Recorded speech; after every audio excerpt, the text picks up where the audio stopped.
Punjabi singer Sidhu Moosewala की हत्या को 3 साल भले ही होने वाले हैं, लेकिन इस घटना से जुड़ी बहस और विवाद अब भी थामे नहीं है।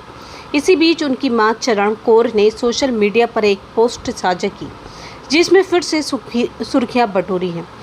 चरण कौर ने अपने बेटे को याद करते हुए लिखा कि मां होने के नाते उनका दिल हर रोज़ टूटता है।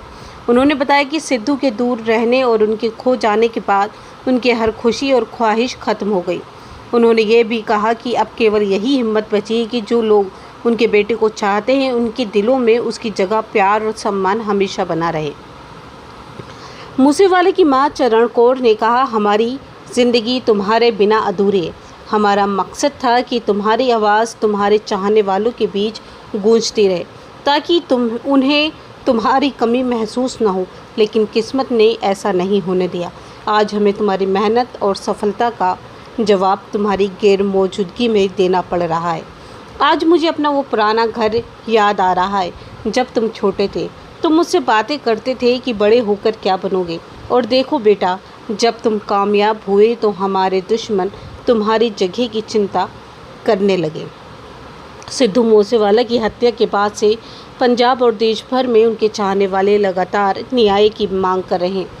परिवार की ओर से भी बार बार इस मामले की गहराई से जांच की मांग उठाई गई, लेकिन अब मां चरण और कौर के इस भावुक संदेश ने एक बार फिर से प्रशंसकों को भावुक कर दिया है।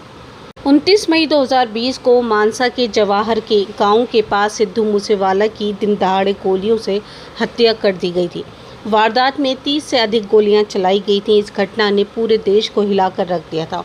पंजाब पुलिस की जांच में कनाडा में बैठे गैंगस्टर गोल्डी बराग का नाम सामने आया था, जिसे हत्या का मास्टरमाइंड बताया गया था। इसके बाद कई और दिल्ली से गिरफ्तार किया गया, जबकि कुछ पुलिस एनकाउंटर में मारे गए। हत्या के बाद से ही मूसेवाला के माता पिता लगातार न्याय के लिए संघर्ष कर रहे हैं। बलकौर सिंह कई बार विदेशों में रह रहे आरोपियों को भारत लाने की मांग कर चुके हैं। उन्होंने सरकार और जांच एजेंसियों पर भी सवाल उठाए कि मुख्य साजिशकर्ता अभी तक कानून के शिकंजे से बाहर हैं। दोस्तों, ये कहानी थी सिद्धू मूसेवाला की। जी हाँ, जिस सिद्धू मूसेवाला की मां आज भी गुहार लगा रही हैं और अपने बच्चे को याद कर रही हैं।